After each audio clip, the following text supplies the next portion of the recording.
the evil of pleasure. Here's something interesting. Pleasure isn't the problem. It's how much of it we need to feel okay. Think about it. We scroll, we snack, we binge, we play. Not because we're truly enjoying it, but because it's easier than sitting in silence. Easier than facing the boredom, the stress, the emptiness that creeps in when things slow down.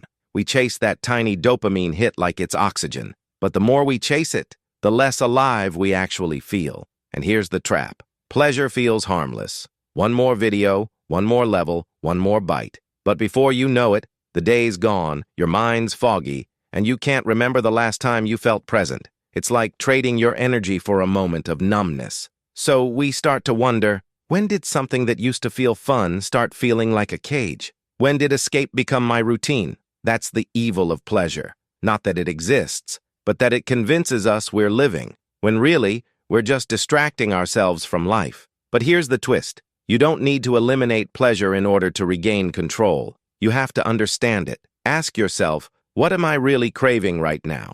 Is it a connection, rest, purpose? Because the truth is, most of the time, we're not hungry for pleasure. We're starving for meaning. So maybe the goal isn't to cut out all the fun stuff. Maybe it's to redefine what fun actually means. The kind that doesn't leave you feeling guilty after. The kind that fills you up instead of drains you. Go for a walk. Talk to someone you care about. Do something creative. Feel the world again, not through a screen, but through your own senses. Because when you stop chasing cheap pleasure, you make room for something better, absolute joy.